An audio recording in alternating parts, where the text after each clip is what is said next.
तर राज्यातील आयटीआयची स्थिती फारच चांगली नाहीये अशी खुद्द मंत्री मंगलप्रभात लोढा यांची कबुली। राज्यातील आयटीआयची स्थिती फारच चांगली नाहीये अशी कबुली देत आयटीआयच्या मुलामुलींसाठी पॉझिटिव्ह वातावरण तयार करावं अशी विनंती कौशल्य रोजगार उद्योजकता व नाविन्यता विभाग मंत्री मंगलप्रभात लोढा यांनी माध्यमांशी बोलताना केली आहे। ते डॉक्टर बाबासाहेब आंबेडकर मराठवाडा विद्यापीठात 2 दिवसीय पंडित दीनदयाल उपाध्याय एकात्म मानव दर्शन या विषयावरती आयोजित परिसंवादाच्या निमित्ताने विद्यापीठात आले असता त्यांनी माध्यमांशी संवाद साधत आयटीआयच्या विषयी सरकार करीत असलेल्या कामकाजांबाबत माहिती दिली। आता पण रिक्वेस्ट करतो, ऑफ द रेकॉर्ड सांगतो, आमची आयटीआयची स्थिती फार चांगली नाही आहे। गरज आहे माझ्यासाठी नाही, पण आयटीआयचे मुलामुलीसाठी आयटीआयसाठी पॉझिटिव्ह वातावरणाचा निर्माण करावा अशी मी विनंती करतो। चेहरा मोहरा पूर्णतः बदलला नाही हा तुमच्या म्हणणं असेल तर सत्य आहे, पण चेहरा मोहरा बदलण्याची प्रक्रिया पण सुरू झाली नाही असं म्हणू नये। सर्व ठिकाणी आम्ही इम्प्रूव्हमेंट सुरू केला आहे, तुम्ही बघू शकता। तुम्हाला जमेल तर तुमच्याबरोबर जाऊन दाखवतील की मागच्या 3 वर्षामध्ये काय काय चेंजेस कुठे कुठे केला। आता पण आपण इथे जालनामध्ये चालला आहे, तिथे फार चांगली एक स्किल लॅब उभी केली आहे, तिथे पण उद्घाटन करणार आहे। आता 8 ऑक्टोबरला माननीय प्रधानमंत्रीजी हस्ते आमचे 2 कार्यक्रमचे लोकार्पण आहे। एक महाराष्ट्रामध्ये आम्ही प्रत्येक आयटीआयमध्ये शॉर्ट टर्म कोर्सेस सुरू करत आहे।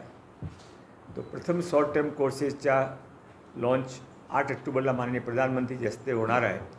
त्यामध्ये माननीय प्रधानमंत्रीजी 75वी वर्षगाठ निमित्त मी 75,000 मुलीचे रजिस्ट्रेशन केलं आहे आणि त्यामध्ये प्रत्येक क्लासेसमध्ये एक ओनली फॉर महिला आम्ही रिझर्व ठेवला आहे।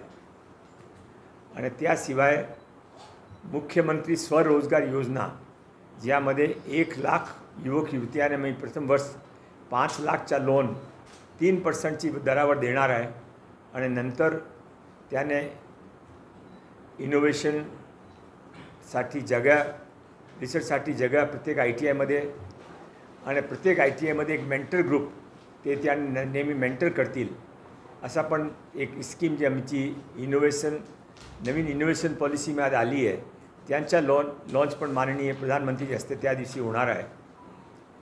यामध्ये 1 लाख मुलींना आम्ही प्रशिक्षण देऊ, मेंटरशिप करू, जागा देऊ, फायनान्शियली मदत पण करू। पण हा शहरामध्ये सीमित न राहता आम्ही पॉप्युलेशन वाईज प्रत्येक तालुकाची कोटा निश्चित केला आहे। बुलढाणामध्ये एक तालुका आहे, आदिवासी तालुका, तिथे जे पॉप्युलेशन आहे त्याप्रमाणे निश्चित होईल। त्या नंबर नाही आला तर ते रिकामी राहील, पण आम्ही कोणा ट्रान्सफर करणार नाही।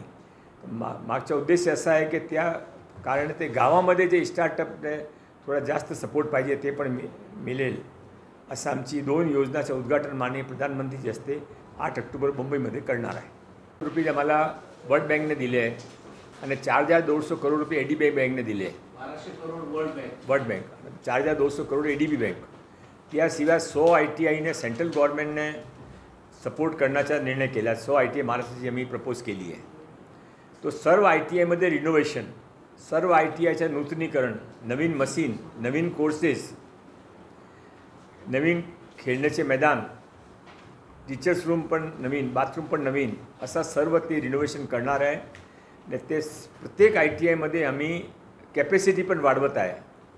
ते प्रत्येक आयटीआय नवीन निर्माण, परमानंट हँगर असे आम्ही टेंडर झाला आहे। 1 महिन्यामध्ये सर्व ठिकाणी काम सुरू होईल। न्यू एज कोर्सेस सुरू केले, 170 आयटीआयने ते आता यावर्षी सुरू करणार आहे। त्यामध्ये 6 नवीन न्यू एज कोर्सेस आहे। आर्टिफिशियल इंटेलिजन्सचा आहे, इलेक्ट्रिक व्हेकलचा आहे, सौर ऊर्जाचा आहे, कृषी विज्ञानचा आहे, असे ड्रोनचा आहे, असे 6 नवीन कोर्सेस सुरू केले। त्याशिवाय शॉर्ट टर्म कोर्सेसमध्ये प्रथम बॅचमध्ये 75,000 आणि 1 वर्षामध्ये कमीत कमी 4 लाख मुली तिथे शिकणार आहे। आणि त्यामध्ये आम्ही असे तयार केला आहे की ते नो प्रॉफिट नो लॉसवर होईल, सरकारचे एकही पैसा त्यामध्ये लागणार नाही आहे। आमची जे कॉस्ट आहे ते कॉस्ट प्लस 10% असामध्ये त्यांच्याकडून आम्ही शिक्षण शुल्क घेणार आहे। पण आयटीआयचे मुली आहे त्याच्यासाठी आम्ही त्याने एक तिथेच आचार्य चाणक्य कौशल विकास योजनाचा लाभ दिला आहे। तो त्यामध्ये जे इन्कम ते आमचा कंट्रीब्युशन आहे ते तिथून ते आयटीआयच्या विद्यार्थ्यांना काही शिक्षण शुल्क देणार नाही, तरी पण त्यांना ॲडिशनल कोर्सेस म्हणून ते शिक्षण मिळणार आहे. आणि 50% टीचर्स आम्ही ITIचे घेऊ आणि 50% टीचर आम्ही नवीन टीचर घेऊ, तर ते नवीन शिक्षण मिळतील. आणि सर्व जे मशिनरी आहे, इक्विपमेंट आहे, ते second to none, all world class होईल, बेस्ट अवेलेबल होईल. बेस्ट सेकंड बेस्ट घेणार नाही आम्ही.